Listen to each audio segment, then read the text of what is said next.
प्रत्येकाची गोष्ट आहे। अरे या धर्मासाठी आम्ही प्राण द्यावं, कीर्तनकार आज अहोरात्र प्रयत्न करतात धर्म टिकावा, आणि आज आम्हाला धर्माची व्याख्या कळत नाही। अरे देवकीनंद ठाकूर तिकडे काय धर्मासाठी प्रार्थना करतायत?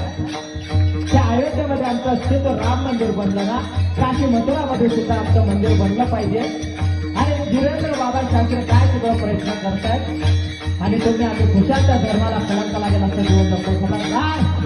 अरे नाही, हिंदू धर्म टिकवता आला तर नका टिकवा, पण हिंदू धर्माला कलंक लागेल असं जीवन आमच्या नसावं। अरे प्रत्येक महावीर पुरुषांना विचारा, 23 मार्च सर्वांच्या तारीख गेली ते भगतसिंग राजगुरू सुखदेव स्वातंत्र्यासाठी फासावर गेले। कळला आम्हाला इतिहास, कळले आम्हाला शिवाजी महाराज, कळले आम्हाला संभाजीराजे।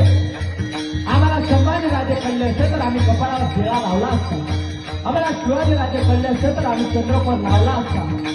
अरे आम्हाला महावैष्णव माऊलीनारायण तुकोबराय कळले असते ना, आम्ही आचरण सांभाळलं असतं नसलं आचरण। समज आया बहिणींवर वाईट दृष्टीने नजर टाकतो, कुठे गेला आमचं आचरण?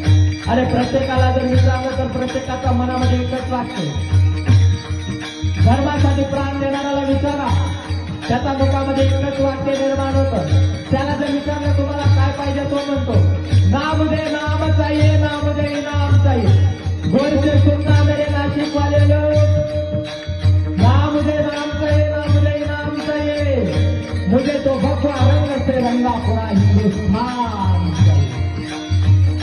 तेव्हा आपल्याला स्वातंत्र्य प्राप्त झालं ना, म्हणून हिंदू धर्माला कलंक लागेल असं जीवन जगू नका। छत्रपती शिवरायांचा इतिहास काय 5 मिनिटात सांगण्या पुरेसा नाही। त्या शिवाजी महाराजांची कथा 7 दिवस करतो ना, आणि त्या खरंच शिरपळून जातो तो इतिहास वाचताना, काय सांगतो